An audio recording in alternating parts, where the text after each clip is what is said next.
Yeah, well, the kids certainly got radicalized. You look like you see your own ghost. I just hate space. Ah,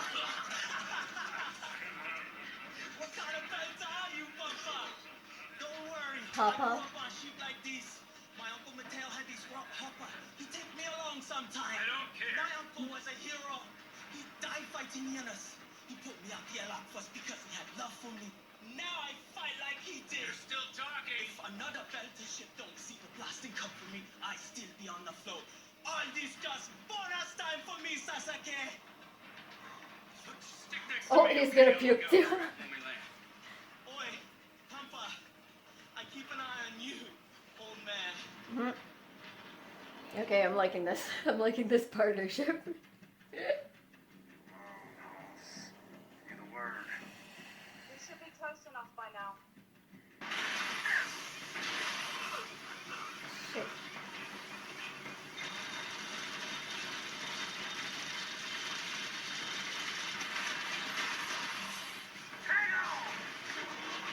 Oh god.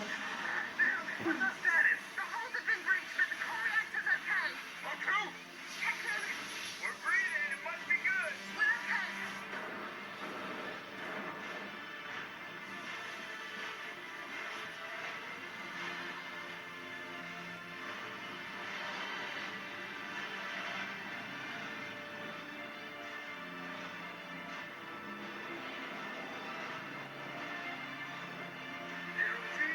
Now. I put the section between us and them, but I don't know how long I can keep it that way. She's real sluggish to port. Oh, crap. We're down a thruster. We've lost the feed line to number 16. I see it. Inner hull, C9. I can patch that. Amos, stay put. One hard maneuver and you're done. We'll get that thruster back and we're all done. I'm going.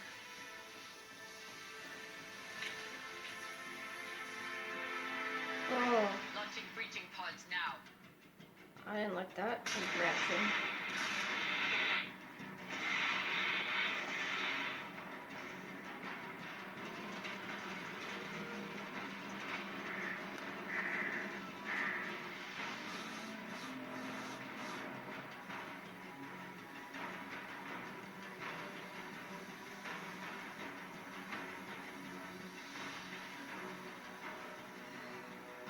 Carefully. Problem.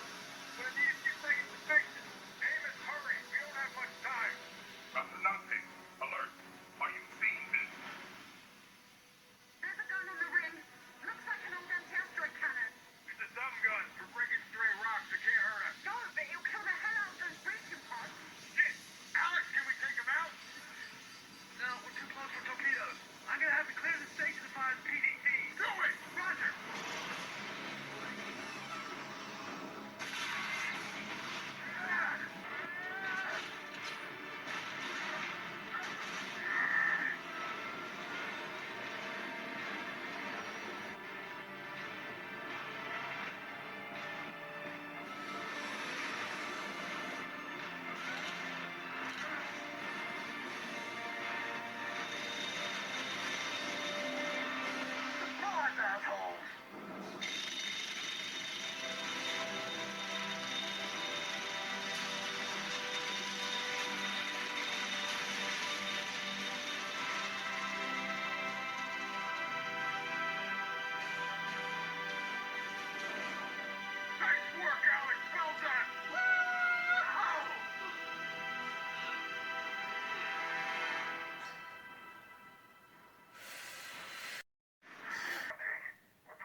They're doing some kind of like virtual reality thing.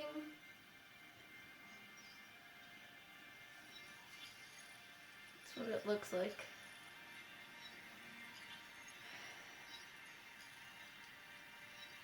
Okay, this is weird. Hey.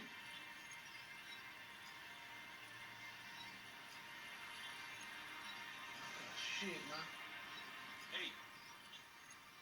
Come on, get up.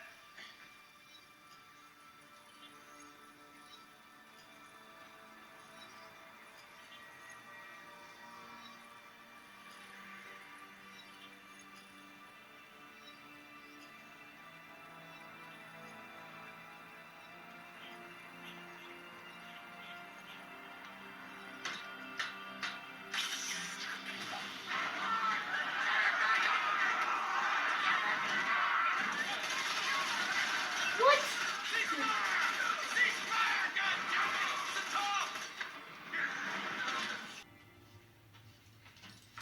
Idiots. Every scrap of data in this facility has been encrypted. We know what you were doing on Eros. Nobody knows what we're doing on Eros. Every minute I have to spend playing games with you takes me away from that work. You're in an excellent bargaining position. Tell me what you want and we'll negotiate. You're gonna help us make a Bargaining vaccine? position? No, that goes against everything we're trying to accomplish. You infected a station full of They're infected to save us all. You're gonna have to be a hell of a lot more specific than that. We made a discovery, maybe. An extra solar life form. We found your lab notes in Vegas. Maybe you can appreciate what it is. An organism that can repurpose other life forms and use them to evolve. Into what? That's what we're trying to find out. In a controlled, isolated environment that can be sterilized if it gets out of hand. You could have fed it a vat of bacteria. Mm-hmm. I'm not interested in the cosmic fate of bacteria. Protomolecule is proof that we're not alone in the universe and are taken out of the limitations that bind us to these pathetic little bubbles of rock and air. If we master it, we can apply it Apply it to what? to everything. We become our own gods. Imagine human beings able to live in a hard vacuum without a suit or under the crushing atmosphere of a gas giant, or able to hibernate long enough to travel to the stars. No, none of this justifies what you did. Start a war. Having heard of Genghis Khan, he built one of the greatest empires in human history, killed or displaced a quarter of the entire population on Earth during his conquest. And that didn't justify what he did. 10 billion people. Eros is hardly a rounding error by comparison. And that justifies all this. Of course No, it does. no. The protomolecule wasn't sent here by accident. Earth was its target. It was sent to hijack life on our planet for its own ends. You can't save Eros. All you could do now is waste the data and ensure that every man, woman, and child on that rock die for nothing. The data How will erase itself. fucking dare you. Other than me tries to decrypt it. Without this work, humanity will be left unarmed, ignorant, vulnerable to an enemy who has already fired the first shot. I don't care who controls the project, so long as I can get back to my work. No restrictions.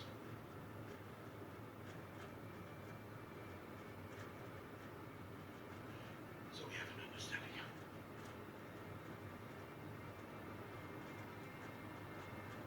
We're gonna need complete access to the data. As well as No. the names of everyone Fred. responsible for setting this in motion.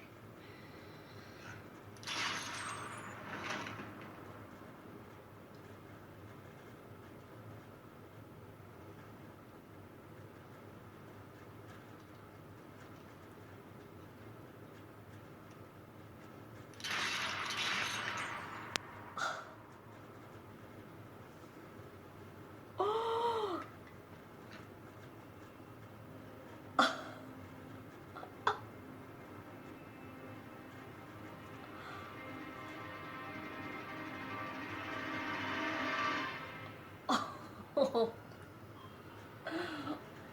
Oh my god, what an ending! Okay. Alright, I need a second here. Oh my god. Okay. Wow. Okay.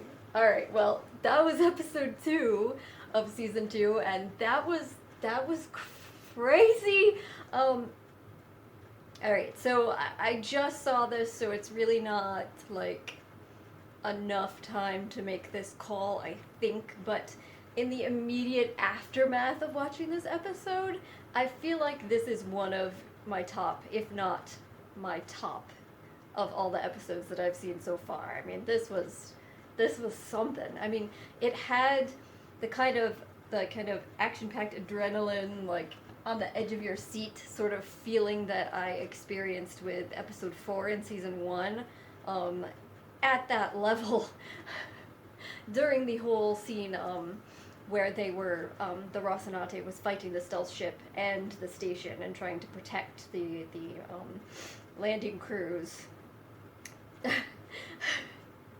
But also, I mean, just that entire scene at the end was like, so much else happened in this episode, but I feel like so fixated on what just happened there. But alright, let me try to go back to some of the earlier stuff. But I have a feeling, guys, that a lot of this episode, beyond what's happening at the end here, I might have to come back and talk about after I edit this, because I'm feeling like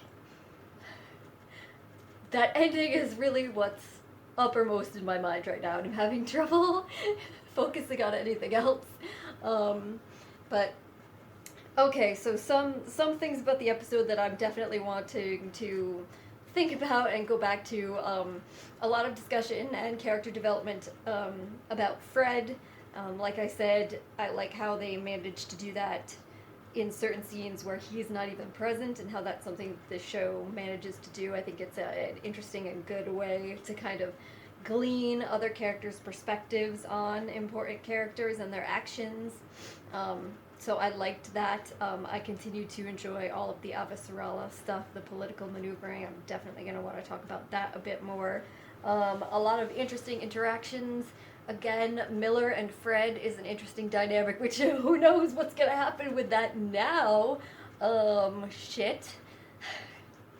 Everything with the crew on the Rocinante, how they kind of came together, and the different roles that they played in this particular conflict battle, and what it says about their different relationships and their views on their roles and themselves. That's definitely gonna want to think about.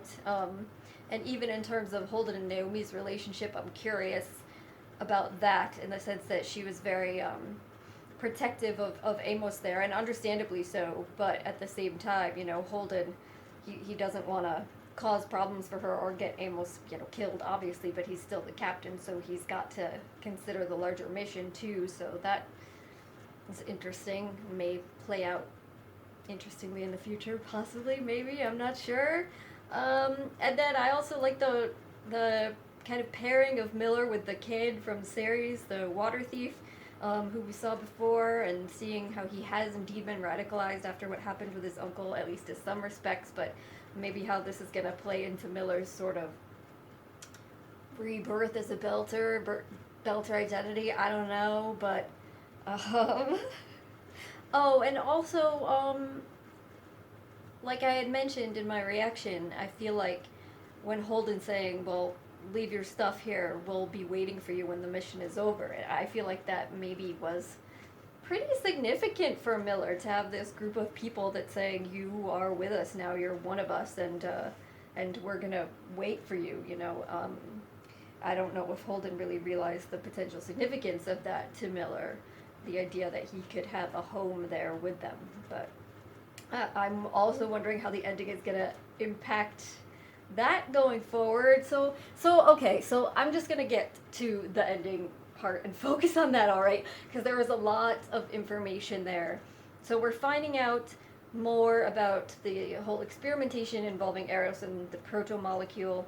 The idea that he is putting out there, that the scientist was putting out there, is that the proto-molecule was sent as an attack on Earth by some sort of alien species, that this was intentionally done as an attack. And so their argument is that they have to research it, find out what it can do, and try to harness its capabilities as a weapon for humanity against whatever sent it that could attack more in the future, that could be a threat, so that it's justified to sacrifice the lives of all these people and do these horrific things to them in the name of protecting all of humanity in the future. Alright, so I see that. That is his argument, and it clearly seemed to work on Fred. You know, I don't know about Holden. He got quiet. He was listening. He was certainly listening, but he also seemed very upset at the idea that that justified the treatment of the people on Eros and what happened to them. So I don't know, but Fred seemed to be kind of willing to listen and coming on board with that whole concept of an ends justifies means sort of idea, that maybe he could continue to be convinced going forward to let that guy continue his experimentation. And I'm sorry, you know, I understand the idea of casualties, you know, risk and reward, that some people might have to die for the sake of all of humanity. But I mean, this kind of comes back to Fred's conversation with his I don't know if she's his second in command or whatever she is, where she was saying that everyone here volunteered for this mission. They knew that they might be sacrificing their lives for something. And Fred didn't fully buy that, but there is obviously a difference between telling humanity as a whole, this is what's happened and we need to experiment, and asking maybe for people to be willing to sacrifice themselves, you know, maybe people who are deathly ill, or I don't know, something. There's a difference between that and then just deciding that certain people's lives are not worth enough, and that they should be the ones that are just sacrificed for your experimentation. Especially since, you know, you wonder how much other types of experimentation or research did they do into this before they decided to just throw it out there and see what it does to people and how it impacts them. It wasn't justifiable. It was not okay. And he was convincing Fred. He was selling it. He was selling his story in the way that Fred was able to sell his plan to the Belters. And so, you know, Miller just killed him. Miller just shot him. Put an end to that right there. You know, he said that everything is only in my head. I'm the only one that can decipher things. I'm the only one that knows. So without him, that experimentation stops. And no more bullshit trying to justify all the Belters who were massacred on Eros. You know what? Fine. I don't disagree with Miller. I mean, he summarily executed that guy, yes. And I can see why he did. You could see Miller's face when he was talking, and Miller wasn't just looking at that doctor, that scientist. He was looking at Fred and Holden. So I don't see this as just some sort of revenge. You're responsible for killing Julie. You're responsible for killing Belters. You know, this guy was dangerous and convincing, and I can see that it was having a huge, huge impact on Fred, and had the potential to cause more problems in the future. So, you know what? Miller shot him in the head. I'm on Team Miller here. I don't know what's going to happen. I feel like it's going to have some serious backlash for him, particularly with Fred now. And they definitely did lose the opportunity to find out more information about this. So, I don't know. I mean, maybe it was a rush to judgment. Maybe he went too far. And it's interesting because that also brings me back to the whole Miller-Amos semi sort of situation where Amos reacted to what he saw as the threat. You could see maybe that there's a parallel here with that too. So that's interesting. That's something I just thought of in this second that I really want to marinate about a little bit more, I think, before I get more into it. But that's a possibility. So, but yeah, I thought that was an amazing episode. Like I said, right now, I know it's right afterwards, so in the heat of the moment, things can seem super exciting. But to me, I mean, I feel like this was one of the top, if not the top episodes for me so far. So that was great. And now I need to know what happens next. Oh my god. All right. Well, if you think that there's anything important that I missed, or if you disagree with anything that I said, or if you just have any other comments or questions for me, please do leave them in the discussion section below. Other than that, I'll just say thank you so much for joining me today and for putting up with my change in setting and circumstances. I do appreciate it. All right, so again, thank you so much. Hopefully I'll see you next time. Bye.